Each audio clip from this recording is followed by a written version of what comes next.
In the previous lecture, we studied about what is artificial intelligence, the basic definition of artificial intelligence, and what type of points we think before designing our own intelligence system. Now, second one is in this lecture we will study the activities in artificial intelligence. So, what type of activities an intelligent agent or the intelligent system can perform?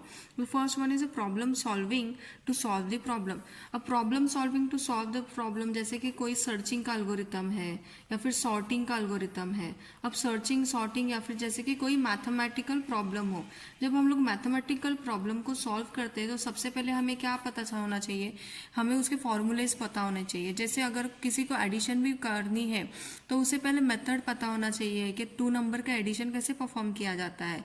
अगर 3 numbers है तो number of inputs अगर increase हो जाते हैं तो उनको कैसे ऐड किया जाता है और वो ऐड करने के बाद उसका क्या आउटपुट होना चाहिए. सो हम लोग कोई एक ऐसा एजेंट भी क्रिएट कर सकते हैं जो कि प्रॉब्लम सॉल्विंग एजेंट हो. तो उस प्रॉब्लम सॉल्विंग एजेंट के लिए हमें क्या करना पड़ेगा, सबसे पहले उसका एल्गोरिथम लिखना पड़ेगा.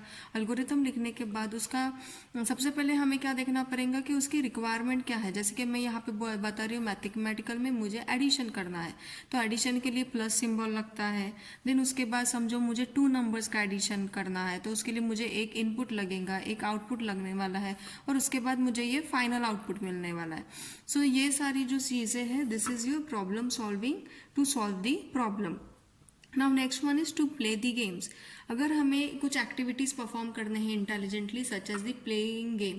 अब प्लेइंग गेम में जैसे तुमने देखे होंगे चेस प्लेइंग गेम है. अब चेस प्लेइंग गेम जो कि किसने डिज़ाइन किया था, माइक्रोसॉफ्ट ने जब डिज़ाइन किया था चेस प्लेइंग गेम, तो उसके साथ जो हमारा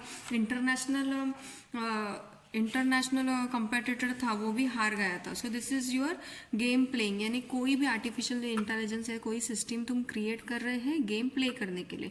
next one is to communicate using the languages. अब to communicate using the languages, इसका सबसे बेस्ट एग्जाम्पल जो लेटेस्ट चल रहा है जैसे कि अलेक्सा. अब अलेक्सा का कैसा होता है, जो भी हम लोग बोलते हैं उससे रिलेटेड अगर उसके प्रोग्राम में वो कोडिंग की हुई होंगी, जैसे कि हम लोग कहते हैं हाय एलेक्सा, अगर जब हाय देते हैं तो मतलब इन एनी लैंग्वेज, जैसे कि तुमने कोई प्रोग्रामिंग की है इंग्लिश लैंग्वेज में तो वो सारी इंग्लिश लैंग्वेज अंडरस्टैंड करेंगे और तुम्हें रिप्लाई देंगे. तुम हिंदी में बोल रहे हो तो हिंदी में रिप्लाई देंगे. सो ये होता है communication using the languages. Next one is to perform artistic activities. अब आर्टिस्टिक एक्टिविटीज़ जैसे कि समझो कोई डायग्नोसिस प्रोसेस हो रही है. अब डायग्नोस्टिक प्रोसेस में जैसे कि मेडिकल के कुछ टर्म्स होते हैं, जैसे तुम MRI वगैरह करते हैं तो उसमें क्या होता है, तुम्हारी सारी बॉडी है वो स्कैन की जाती है और उसके डिसीज़ वगैरह आइडेंटिफाई होते हैं. तो उस टाइम पे भी तुम्हारे बॉडी के हर पार्ट को एनालाइज करना, उसको डायग्नोस करना और उसके फीचर्स या फिर उसमें जो डिफेक्ट्स है वो प्रेजेंट करना, ये होता है तुम्हारा artistic activity. Next and last one is the two make the decision. अब टू मेक द डिसीजन जैसे कि मैंने कोई वेदर फोरकास्टिंग मशीन बनाई हो.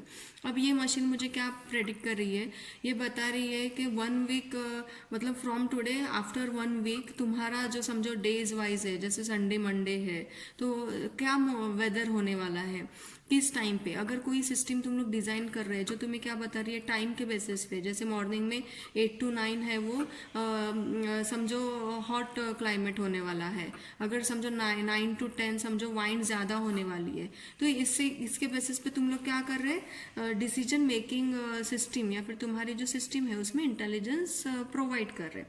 सो जब भी हम लोग कोई भी इंटेलिजेंस सिस्टम क्रिएट करने के लिए जाते हैं तो उसमें हम लोग सबसे पहले क्या करते हैं, हम लोग किस टाइप के सिस्टम बना रहे हैं. ये एक सिस्टम बना रहे हैं जो कि तुम्हारे प्रॉब्लम को सॉल्व कर सके, या फिर सिस्टम जो गेम प्लेइंग के लिए डिज़ाइन कर रहे हैं, या फिर वो सिस्टम जो ह्यूमन से कम्युनिकेट कर सके, या फिर कोई आर्टिस्टिक एक्टिविटीज़ परफॉर्म कर सके, या फिर जो भी सिस्टम है वो डिसीजन मेकिंग ले सके, यानी डिसीजन मेकिंग के बेसिस पे तुम्हें आउटपुट प्रोवाइड कर सके.